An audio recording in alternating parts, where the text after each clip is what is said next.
right, stand by. And then this is for Gilbert, or this is for Hall of Fame? This is for the Hall of Fame. Hall of Fame, so I'm not a friend. Hall of Okay. Fame. Good grief. Don't worry. Excuse me, I need to go somewhere. You don't need to comb your hair. All right, we're gonna get started. And the first thing that we have to do is we have to make sure that the video people know who we are. So I'm gonna look at the camera and I'm gonna say, my name is John Jackson, John Jackson, and this is Sylvia Crump, Sylviacrump. And I am Richard Marshall, Richardmarshall, but my friends call me Dick. all right. So we're off and running. Sylvia and Dick, thank you first of all for doing this. As we talked a little earlier, the Citrus Hall of Fame has two missions. One is we recognize people who've made significant contributions, like Gilbert Bowen. But the other thing that we're really doing is preserving and trying to share the history of Florida. I'm too old to solve problems, but I can tell the story, and we need to get these things recorded, and because they'll be gone, and you hear so many wonderful things, but we just need to visit a little bit about your experiences in the citrus industry, what it was like here in Volusia County and other places, and then we'll just kind of go from there. So let me just start quickly. Sylvia, give us a little personal history. You were a member of a very well-known family. So you grew up in citrus, or been familiar with citrus as from a little girl up? Is that right? Yes, I was born in 1940, and my father and two of his three brothers were in the citrus business, and my grandmother was the president at the time. Grandfather had already passed away in 1925, I believe it was. So my grandmother was in charge. And the family had groves? Yes, they had groves all around De Leon Springs in this area. And the family had a packing house? Yes. And packing house on Highway 17. And tell me a little story about, or what you remember as a child. I hear wonderful stories about riding in pickup trucks with Dad and getting in the grove, and then, different things. As a youngster growing up, you didn't have one of these to play with, and you didn't have video games. So what was it like? Well, a lot of Saturday mornings I'd go to work with my dad. He went Saturday morning, and we'd leave about 6:30, and the bell would ring at the barn, and the men would come out of their what they called duplex, which was a little frame house, and they would start work, and they would take some of them here, there, and yonder to the different small area groves. I think the biggest one was 100 acres, and there were a lot. They all had names. All the groves had names, and I would ride with my dad. Then he'd have to go and get the payroll. He'd have to go back to DeLand, pick up the payroll, come back and pay everybody. So, it was fascinating to hear some of the stories that, and I always point out that I'm a city boy, so I didn't develop character on the end of a hoe handle like a lot of these guys that I deal with and have done, and it was just expected. If you were in a citrus family, you had jobs to do, and you were involved with even at a younger age, you were involved in the business. It was interesting. I thought it was a lot of fun to go to the groves and listen to the pickers sing. They would sing a lot of hymns. They would preach each other's funerals from tree to tree. This guy would preach this guy's funeral. And I thought, I heard a lot of... something I don't know. Then they'd sing. Then they all sing together. And from the treetops. Mm-hmm. Amazing, isn't it? Yeah. Did you ever hear them do that? Yes, and sometimes to understand their lingo was difficult. or impossible. Yeah, it They was. had their own language. So, Mr. Marshall, I know that you spent some time with your dad. What was your history? We weren't a youngster in the Groves, were you? Or were you? My father and mother during World War II moved to Florida because my father found a job out of college as a fruit inspector. All fruit leaving the state of Florida had to have a government inspection of some sort, and he learned that business, and that forced him to move to DeLand, where I was born, and in the process, my idea of a good time as a little boy was to ride around with him to all the 5 or 6 or 7 little packing houses all over DeLand and Pearson and De Leon Springs. And I thought that was the greatest thing. And go in these old factories, you'd see all the machinery going and the oranges going and the men loading 4 field boxes on a hand truck and pushing them along and loading them into wagon. And I was enthralled with the whole thing. And you know, the program has changed a little bit, but for years and years, was your dad a USDA? Yes. And so the USDA and the state of Florida combined together to test fruit in packing houses. And of course, when your dad started, it wasn't that there were 3 or 4 million, 2 million box packing houses. There were a lot of smaller packing houses. And so there wasn't a permanent, in other words, there wasn't someone who was in that packing house all the time. Your dad would come around and he was the only inspector for those houses. Yeah, whenever a load was processed, was ready to be let go, he would take a random sample and had little laboratory equipment. They'd have a little room set aside, and I'd go in there and they'd titrate it and check for the acid content. And if it passed, he would certify it was passed. If it was unfit, they would have to do other things. They would sometimes destroy the fruit so it could not be shipped out. Yeah. And they would destroy it by spraying it out on a field somewhere and running a tractor and disc over it to make it unpalatable. And I thought that was interesting. Yeah, well, and before juice plants came along, then you didn't have much option. It was either feed cows or plow it under, you know, that kind of a thing. So, well, early on, your family was known for having mules, right? Do you remember The transition? the yards and the mules and everything else? Oh, yeah. Tell me, Oh, yeah. how did that operate? Kind of interesting. My grandfather,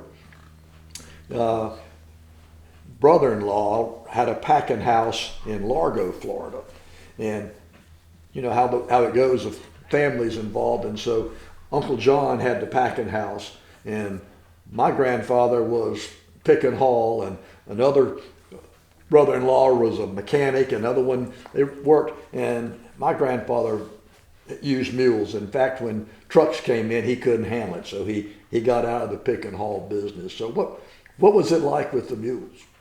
Well, what I remember on Saturday evening, sometime, I don't remember if Dick ever went on one of the hay rides, but my dad would set it up with Napoleon, and Napoleon was one of the pickers, or he worked for him, and on the Saturday night, take us on a hay ride, bunch of kids out, and we enjoyed that, you know. And But it must have been normally you have a mechanic that looks after the tractor, so you had people who looked after the mules and everything. Yes. In fact, I have a picture over there of one of them, Grover Merritt, and he was one of the ones that looked after the mules, and the mules stayed in a barn, a nice barn. They took good care of those mules, and they would have pairs that worked together, pairs of mules, and they'd start in De Leon Springs, and then they'd have to ride out a long way, and then they had, I don't know what they called them, but stations along the way where they would leave them overnight. Yeah, So around. so you didn't have to So- take the mule from De Leon Springs 10, 15, 20 miles down the road every day. No, they didn't go that far, But- maybe 5 miles, Yeah. but no, they had little places where they would feed and water them for the night, and they would stay 1 or 2 nights while they were picking in that area, and then they'd shuffle them to another place. But yeah, we enjoyed the mule rides, and I have one of the old wagons here. Oh, really? I bought it at the auction, yeah, after the brothers split up, and they closed up the Theodore Strawn Incorporated Grove and Packing House, and had a auction, and I got one of the wagons. Now, as I remember it, and correct me, that the family had a packing house in De Leon Springs, a small one. Did your family, and I gather that the way the process went, a family would get in the packing business, and they just didn't build this huge packing house. Usually it was a packing shed. Sometimes that they had a tent cover over it, or it was a small. You didn't start big. You started No, small. they started, well, my great grandmother, Elizabeth Strawn, started it because she came down from Illinois with her husband, and they started this with, I think she bought 15 acres. I think in the article it said 20, but I always heard 15 acres in Glenwood. And she started the planting. She hired some help and started planting trees. So then her husband had to figure out, what are we going to do with all these oranges? So he contacted a man in Chicago, and they had a tent right beside the railroad track in De Leon Springs, packed the fruit in barrels, and shipped them to Chicago. And that's how they started. And then And then they built a frame packing house, and that burned down. I don't know how long they used it. And then they built a concrete, steel, and glass one that wouldn't burn down. Bob White, Bob White. Well, was it? that's one of the brands. That was. I guess it was known as the Bob White House because of that brand, or was it Not just, at that time. It was known as Theodore Strawn Okay. Incorporated.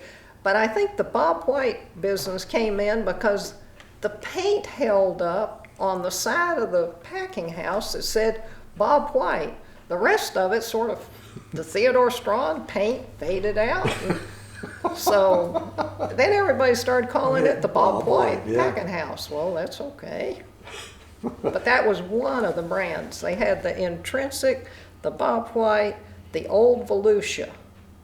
You know, those stickers that went on the boxes. the crate labels? Yeah. Crate labels, yeah. Well, that's interesting, and I believe that Bruce said that the plan was that we've lost one packing house to fire, but we're not going to lose another one, and so that's why the concrete and steel and glass was incorporated. Had to be the only one in the state with that design and that construction. I heard that it was a showplace at the time. Yes, it was state of the art. Yeah, right. Pleasant to look at, the sculptured look to the plant. You know, it was not a ragtag. For those days, it was very modern and Yeah. Yeah, modern architecture. Yeah, we were looking at the pictures, and the Packers wore white uniforms, and Right. the graders. I remember seeing the grading table, and they sat in office chairs. You know, that They were weren't- big they weren't chairs. stools. They were chairs that the graders were able to sit in. So the freezes obviously impacted. Y'all were strong in the citrus business in Volusia County, and it took us a few years to realize that '83 had basically changed the entire structure and everything here. How come you decided to stay in business, both of y'all? I mean, what was the been in citrus, staying in citrus? You did a lot of marketing at the house at the Grove itself, right? Well, I was in the Army, and I did not want to make a career of the heavy field artillery, and then I was a graduate engineer, and I thought to myself, that was somewhat precarious because when a job would be done, we would all be laid off, and go start that. And I thought to myself, I know a little bit about citrus, and my father had a hobby of a small orange grove, and I said, let me see what I can do with that. And so you decided to become a citrus grower then, and I raised my right hand and declared myself a citrus grower. and but you decide. How did you get into marketing the fruit in your little packing house and everything? My father and I knew how to grow citrus, and after we got a crop or two, we had all these oranges. Now what are we going to do with them? That's what you feel. And my wife said, why don't you and your dad fill some buckets with oranges and see if go to the street corner and see if anybody stops and sell them a bucket of oranges. And that started the packing house business. And we bought old used machinery and made our own packing house, and worked right off of the edge of a highway, selling what we grew. So now that the fruit inspector is running a packing house, did they cut him a break? Did you have an inspector that came by and checked your fruit? No, there is a law that a farmer can sell what he grows without needing an inspector. I think it's called the Cottage law? cottage law. Yes, Cottage law, yes. yeah. As long as the fruit wasn't cut or tampered with in any way, a farmer can sell vegetables or whatever he grows right on the side of the street and no questions asked. And so you developed a little business where you would sell, and I guess that Sylvia, your operation now that your son's running it, do y'all still ship gift fruit? No, we stopped that. Yeah, that was a lot of work and a lot of hassle and a lot of the shipping got so expensive and all. But one thing, Dick and I were both gone from the area for how many years were you away? I can't remember, but a long time. Yeah. Well, I was gone 20 years. 20 years, 58 to 78. I was a teacher, and my husband was a teacher and a coach, and we lived in Charlotte, North Carolina, lived in Braden, and then came back. Well, I wanted to travel that road. How did you get tied up with a catcher for the North Carolina Tar Heels?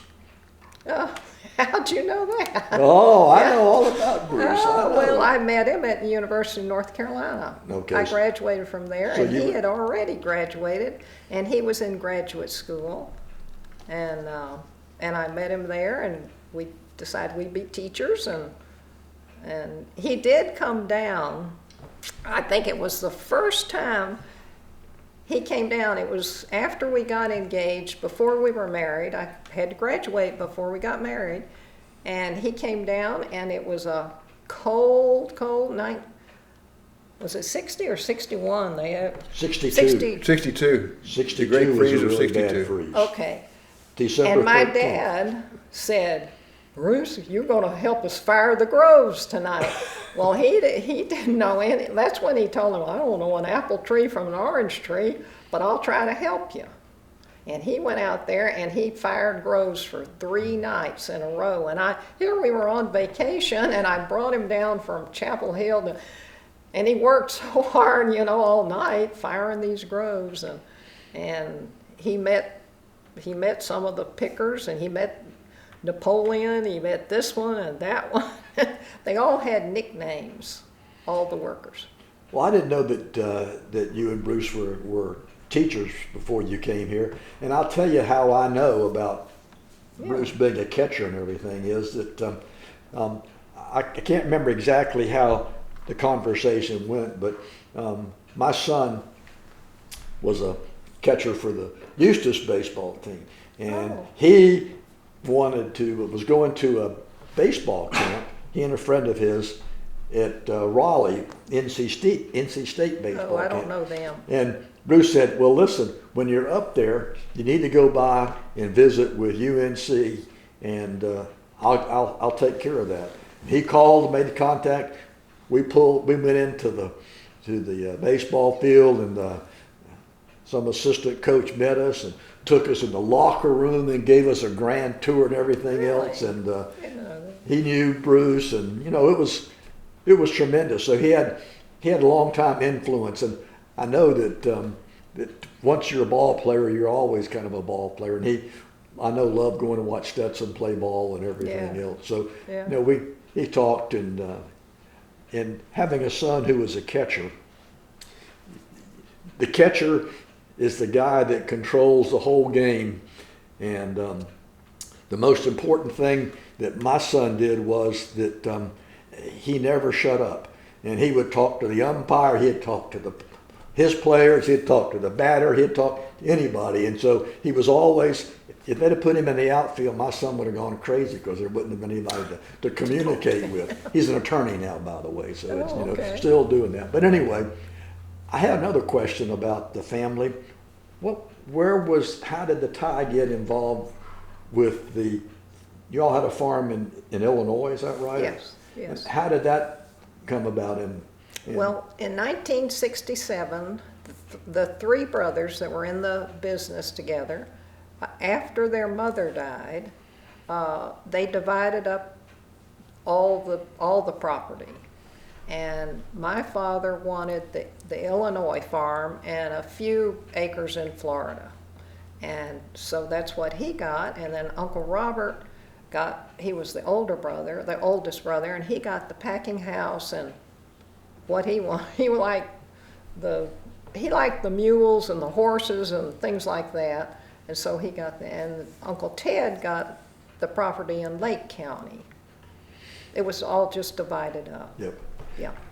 I don't know, and I didn't have any dealings with the Strawns except for one time, and I can't tell you which one of your uncles I guess it would have been, but the secretary said there's a gentleman here that needs to talk to you, and I said Mr. Strawn has something on his mind, and so a Strawn and a driver came back to That was Uncle Robert. Okay, so Robert and his driver came back to my office and sat down, and the driver said, Mr. Strawn has got to tell you something. He's got to share this with you. And I said, great. So we had also a conversation, but Uncle Robert said that he had the solution for freezes in Florida. Oh. And I said, great. And since I'd done with my weather deal and everything else, and his solution to freezes was he had done a lot of studying in if we would remove all the trees on the Rocky Mountains for the top 200 feet and paint the east black and the west white. That was Uncle Ted. Okay. That was not Uncle Robert. Okay. It had to be Uncle Ted. Okay. He was always experimenting. And theoretically, it was perfect. If we could have done that, economically it wasn't feasible, but theoretically it was perfect because he had it all figured out. We'll deflect the jet stream 500 miles north and we won't ever have any freezes again. So it was, and the more I thought about it, the more I said, he put an awful lot of time into that and had that figured out. But anyway, so that was Uncle Ted, yeah. And I guess he also was innovative, and he asked Dr. Kelly, who was the director of our office, if anybody had done any work with fertilizing palmetto berries to increase the nutritional value for the livestock. So I do, so he had the wheels were always turning. He was always inventing things too. Yeah, and he flew an airplane and yeah. Well, it's fascinating that as you pontoon airplane. Yeah, pontoon airplane. Growers have diverse interests. They're citrus growers, but some of them are frustrated ag engineers. You know how many growers are out here piddling with the equipment, trying to fill it. Others are frustrated entomologists, and they get carried away with the bugs and the life cycles, and others are nutritionists and everything else. And it's a diverse group. Well, do you still have the farm in Illinois? Is that? Yes, we do. And how long has that been in the family? How how did the diversity take place? Now, I guess you talked about, though, was your great-grandmother that had a contacts in Chicago to sell the fruit? No, it was the great-grandfather. Grandfather, okay. He was a lawyer. And they came to Florida originally in 1883 because my grandmother had what was called catarrh. Catarrh, I think, is sort of asthma. And the doctors up there said, you need to go south. So they came to Florida. So That's it. how it was. You know, and we have a lot of folks that did that. They didn't know what to do or how to help her except go south. Well, it must have done some good, right? So they kept coming south and they ended up moving here. I think my dad was probably 2 when they moved here, about 19, they called it 1902. And so, you know what? As we look back, and your son is trying to survive and hang in the citrus business and everything else. It's kind of sad to see that what's happened. Just about the time we figured we had freezes and that we could handle freezes, now we get this greening that comes in. Are you still picking some fruit and selling it? Yes. So what do you think is going to take place? I mean, citrus, only thing left in citrus is going to be the small little operations like y'all have. I mean, we certainly aren't going to see any replanting in this area. It's becoming like a lot of Florida where people are moving in and the land is being converted. Yeah. The land on which citrus grows is also ideal development land. It's perfect. High, dry, and sandy. Yeah. And not many groves left. To answer your question, I sell citrus, and I can't decide what it is I like so much about it. Growing the trees, the nurturing of that, growing them up, and I enjoy sales. I enjoy all the people that drive up. They're usually older people that want fresh oranges or grapefruit or tangerines, and I found happiness selling fruit on the side of the road, I guess. Yeah, well, you know, you hit a really key point, and I've encountered this many times that growing it sometimes is far easier than marketing it, and farmers get involved in growing it, and they do a really good job, but it's hard to find someone who has that savvy and the way to market the crop, and whether you do it directly to the ultimate consumer or whether you are, back when we had a volume of fruit, you were either doing a co-op or you had a cash fruit buyer that you dealt with and came by. But Well, you know, in our case, we went on a Farm Bureau trip one year to South Florida, and we saw the hydroponic vegetables growing. And then and my late husband said, you know, we could do that, but he didn't really mean do it. And then the next year we went on another Farm Bureau trip to another part of South Florida, the East Coast and then the West Coast, and there were people down there that were growing vegetables hydroponic. And then Steve picked up on it. He was right out of college, and he worked for A. Duda and Son for 5 years. We told him, you need to start off working for somebody else for 5 years. Then if you really are interested, then you can come home. And not only could we not afford to hire him because he graduated in, what did he graduate from college in? 87 or something. I mean, the 80s were terrible. they were interesting. That So was not anyway, a good he picked up on what his dad had said, yeah, Dad, we could do that.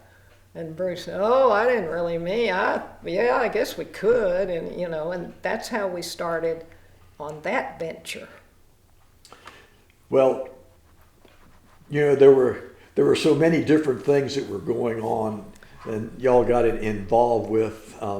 And the thing that always impressed me, we talked about Bruce, and Sylvia's husband Bruce was an unbelievable guy, remarkable. The thing that just blew me away was that we'd have meetings, and my job was to communicate between research and new ideas and growers, and it would go both ways. I got a problem, someone help me find a solution, or I've worked out this new fertilizer program, take it to the growers.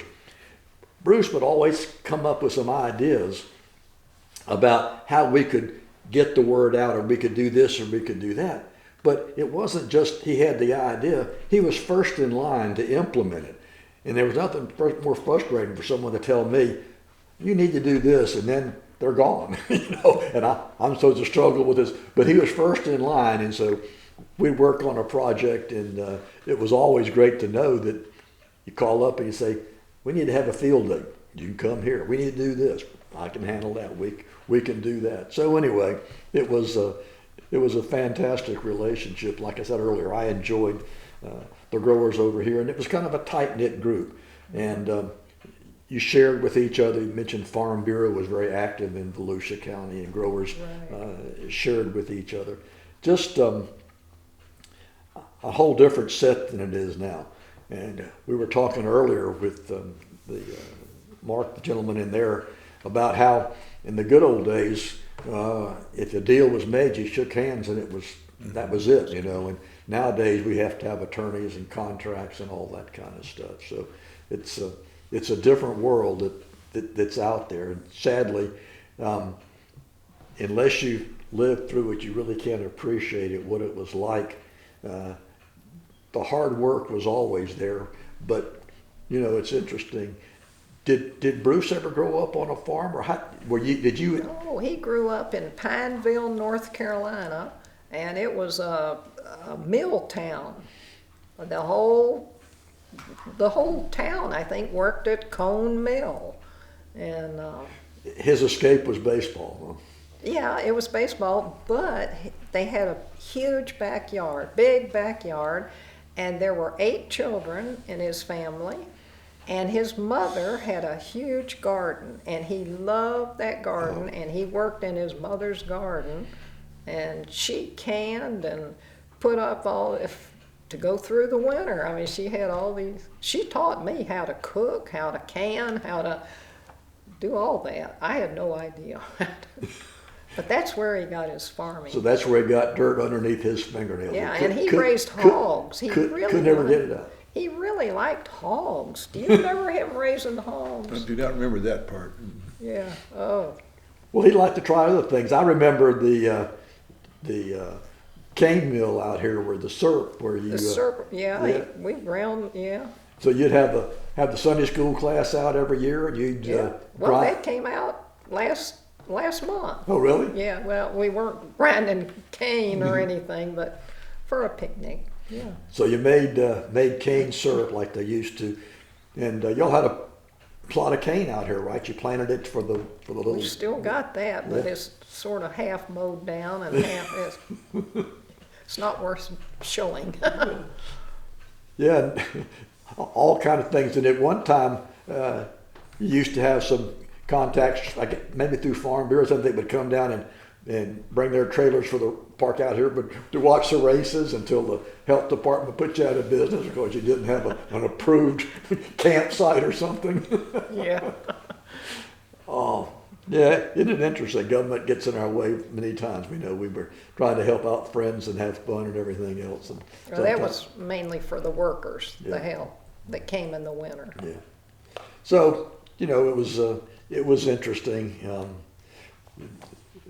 Dick's packing line is gone. Finally got it out. Did you get rid of the diesel fuel in the tank? Yes, I'm finding home for all my old equipment that I don't need anymore. Yeah, he gave up. I donate to museums if they'll take it. We're almost a museum, I think. Well, it's that's something that's difficult in that museums aren't too interested in taking large artifacts. They'll take small things, paper and stuff like that. And we just don't have many places where we can preserve some of the old equipment that was used. I'm working on trying to get a project going where we can display speed sprayers and bag fertilizer spreaders and 38-foot tall picking ladders for people to appreciate what it was like and everything. You know, I still like that old Case Grove tractor. Stand-up orchard tractor with the stand- fenders on the With side. hand clutch. And hand clutch. That's the first tractor Bruce taught me how to drive. I really like that old tractor. But we've got one, and it's been stuck in a barn. And as soon as we can get our exhibit set up, Steve pulls ours out every now and then. I haven't seen it out lately, but I was Yeah. when I worked, it was my favorite tractor to drive. yeah, I like You that. could throw one. that clutch in and then take it out and hide behind the cowling when you go under low limbs. Yeah, and the most important thing though on that tractor was the sour orange sprout that you had, because you had to put a sour orange sprout in the front of the tractor so it would catch the cobwebs as you went down through there. I never knew that. You didn't have a sprout on the front of your tractor. I thought every one of them came with Oh, a yeah, sour I orange have sprout that. sticking up on the front of the No, I tractor never heard of that. Those big old yellow spiders. to keep those spiders off of you. Well, I know that tradition and family and so forth is important to citrus. I went and had a career day and usually ask the kids what's agriculture. And one time I had a young lady on the front row and I asked what was agriculture, and she raised her hand, and I called her and she said it's a way of life. And you know, as you look at that, it has been for you, even though you were in the teaching arena for a little while, but agriculture and farming and has been a way of life, and sadly we don't have as many people involved. You know, when your family started, half the people were feeding the other half, and now we have such a small percentage that are involved in agriculture, and it's gotten so large, and we've lost so much of that that camaraderie that you had, and that love that Bruce cultivated from a garden that he continued all the way through of taking plants and animals and caring for them, nurturing them, and seeing them be productive, and then sharing that. It's sad, and we gotta keep telling that story. Yeah. And I want to take your pictures and the video and everything else. And one way that we can do that is that we can take advantage of today's technology, and I think that you can put it on a website, put it out in a place that people can get to without having to go physically to a museum or someplace like that. So we're trying to do that and trying to preserve some of those stories that took place. You know, when I go up to the shop, and I don't work up there, I just amble up there once or twice a day, and I enjoy the people. And I've heard so many of them say, they look around, they say, you know, I like coming out here. And I thought, well, it makes it worthwhile, you know, if they like to come out here as opposed to be at the grocery store downtown, and we appreciate that. If you look around, this younger generation, your son and younger, have looked at ways to survive, and they're now engaged in, whether you call it agro-tourism or whatever, Yeah, but I guess so. but there's you go to the farm, and there's several farms in Lake County that when you go to the farm, there's a huge slide, there's a picnic table, there's a big sand pile, and there's games for the kids to play, and you can go pick sunflowers. Can you imagine paying $1 for a sunflower? But they sell sunflowers. We've done it. And you pick peaches. Graham's up in Umatilla. If you haven't been over there to pick peaches from them, you ought to. Fantastic peaches. And so they're now introducing people to the farm in a little bit different way, but at least, you know, we're doing that, and they're marketing the crop. And one of the basic principles of economics is vertical integration. all the middlemen you can leave out, you can gather that as profit for you, and if you sell directly. So I know that Steve sells that fantastic fresh squeezed juice. You can't buy anything like that in the grocery store, you know. So it's worth it, and it's an adventure too for some people to come out and to see what's going on. And we have goats up there, and right now we have a little Billy and a little Nanny, and they go up in the tree, and the kids love, you know, and out on the limb and things like that we have.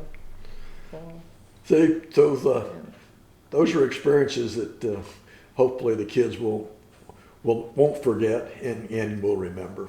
Great option to be able to do those kind of things. So we, us older senior citizens can remember, but it's nice to see the enthusiasm that young ones get and excited and so forth. And it's nice that they learn that food doesn't come from the grocery store. It's got to come from a farm someplace. I'm kind of about to run out of questions. If you got anything that we could talk for. I would like to interject something here. Yeah. And this is just one sample of family, husband and wife, and 2 or 3 children came. They'd been to Disney World and seen all that.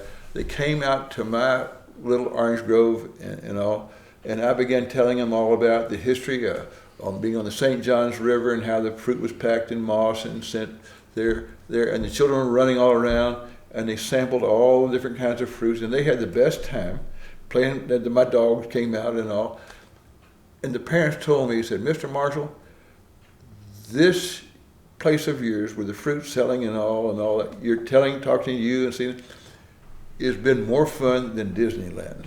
Well, then and I thought that was a nice thing to say. Had a great time they had running around in the sand and having a big time. And it's kind of, we sell an experience, sort of. Yeah. You don't come here like a grocery store and you walk home with cans of stuff. You cut it open, you eat it right there on the spot, and whatever it is, there's something about it. It seems enjoyable. People tell me, and the same ones come back year after year for the experience. Well, it's interesting. There have a couple of guys that I've known that have gone this way. Rex Klontz started his ag career as a vegetable grower on the Zellwood muck, and then the family had property in Oviedo that they grew some citrus on it, some other things. Bottom line is Rex got out of the vegetable business because the water management district bought all that land, and then he put that money into citrus, and then he ended up being in the path of progress and greening. And so Rex now has Big Daddy's farm.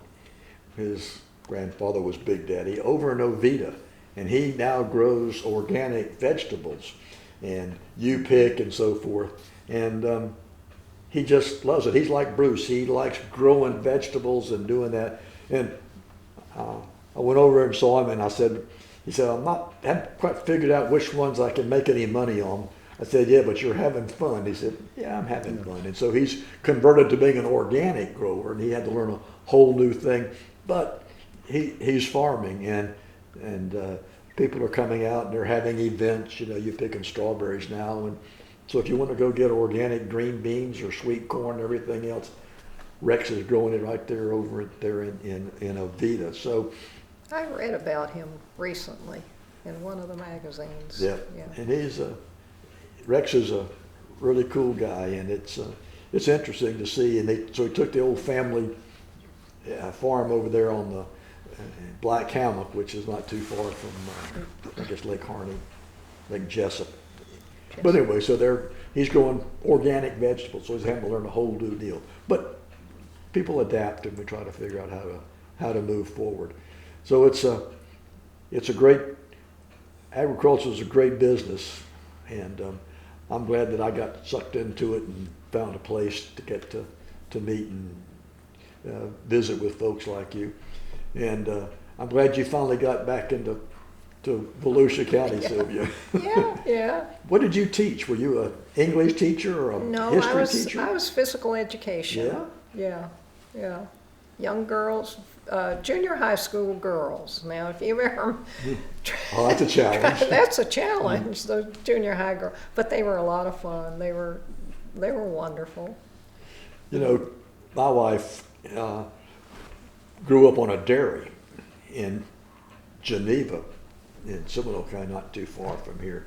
And she went to Gainesville, got a degree in dairy science, and ended up teaching school for a couple years, and came back and ran the dairy, and realized that she couldn't compete with the big guys, big dairies, and the government had a program to buy out dairies anyway. So, but she taught school for a little bit, and finally got out of the dairy business. And anyway, she was a county commissioner in Lake County for 16 years. So, you know, you kind of move around from one area to the other. You find something you're comfortable with. I only taught 4 years. Yeah, That was enough. I think she taught about 3 or 4 years as Yeah, well. But 4 years. it's an experience. Of course, you probably were like she was. You were young, and your students weren't, but 10 years or 5 years younger than you.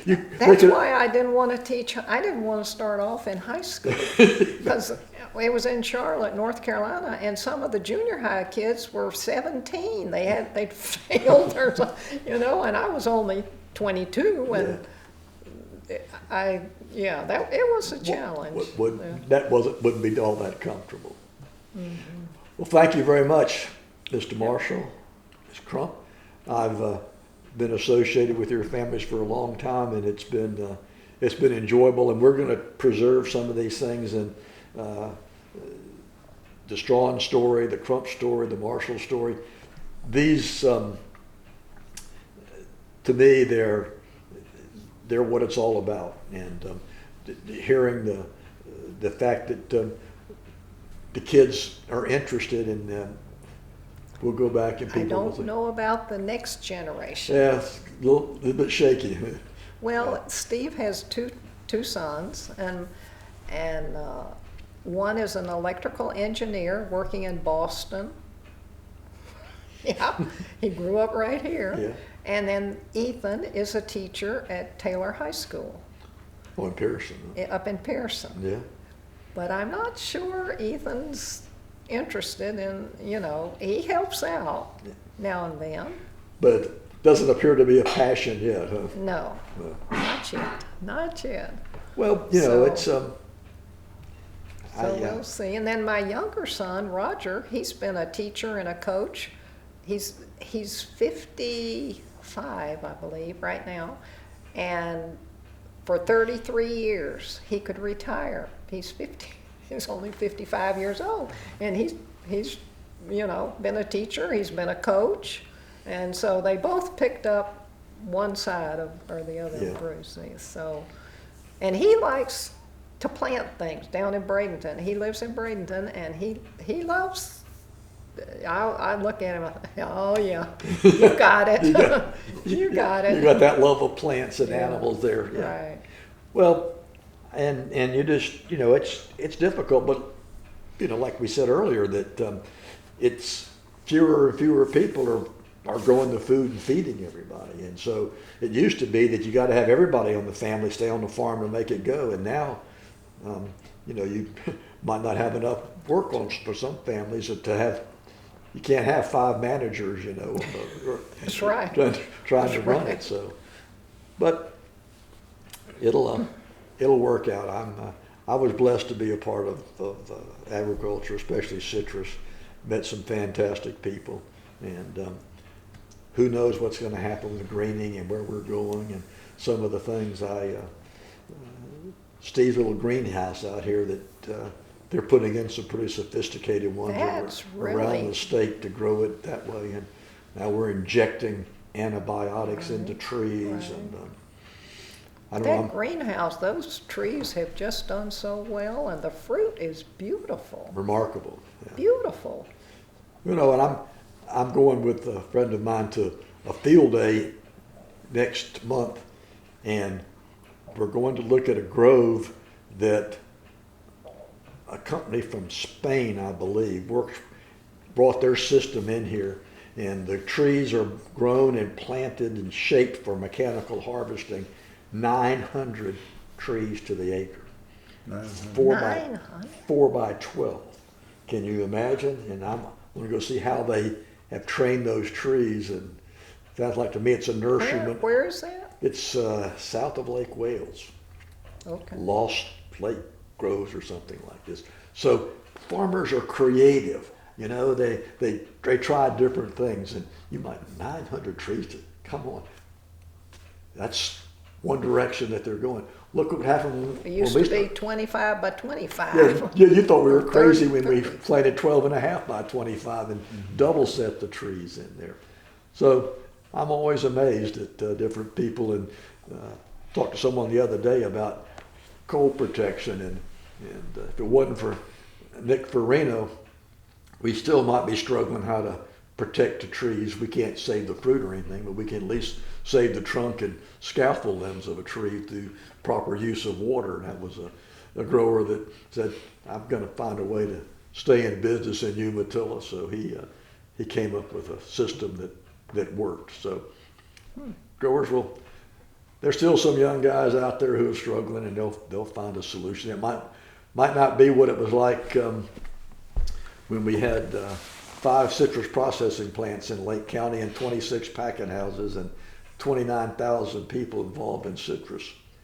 You know, it's just hard to imagine that the tremendous change that's taken place, that agriculture dominated these counties, and it's not quite like that anymore. But we got a great history that we're going to tell. Yeah. One thing about growers, listening to all this, I've been thinking about this, how creative growers are. Necessity is the mother of invention. And a grower will try anything to do the job a little better. Yeah, there'll be innovative things. I remember someone who put 20-inch electric fans up over his packing line to dry his fruit when it went down the line. That's a good idea. That was me. Yeah. Well, that was you? Yeah. Well, that's a good idea, Dick. Yeah, these fans set up. And All the fruit went the down box fans, all Yeah. all on the conveyors. I Yeah. didn't know to that. try it. Yeah. That's a good idea. All right. All right, well, Thank you. thank you for coming and Oh. spending the time. Enjoyable. I'm going to talk to Mark Pell and the Pells this afternoon, so I'm going to get Tell them hello. I for will me. tell them, and Yeah. I'll tell them that if they need some ponderosa lemons, just let you know you'll put some in the ground and see if you can stick I don't have any. one or two in the corner of the They're greenhouse. all gone. And it was Mark's dad. It was Albert. Yeah. That was his. I don't know how he got, or if they ran him off and said, go get your lemons or what. But he was the one that would come. Well, they were really a novelty. People couldn't believe that a lemon would be that shape and that big. They only bought them because they were big, and my hands are small, and they've got big thorns. Oh, yeah. I'd have to, and gloves and all that, and still I was, take 2 hands to pick them. I think, well, that's a day's job to pick 300 of them. Well, and folks, there were different things like that. Mike Litvin, he had a lemon planting in Orange County, and we went through lemons, and I've got a limequat at the house, and a limequat, Yeah.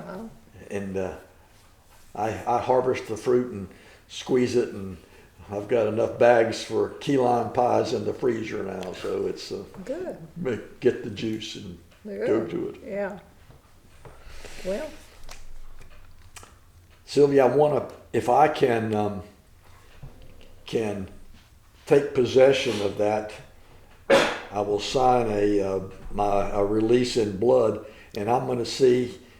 We're going to get it digitized, and I'd love to have 3, if you could. Oh yeah. I One would for love to have me. one. One for me and one for each one of my sons. Okay.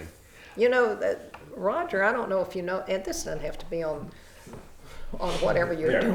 you want to cut? Yeah. Yeah,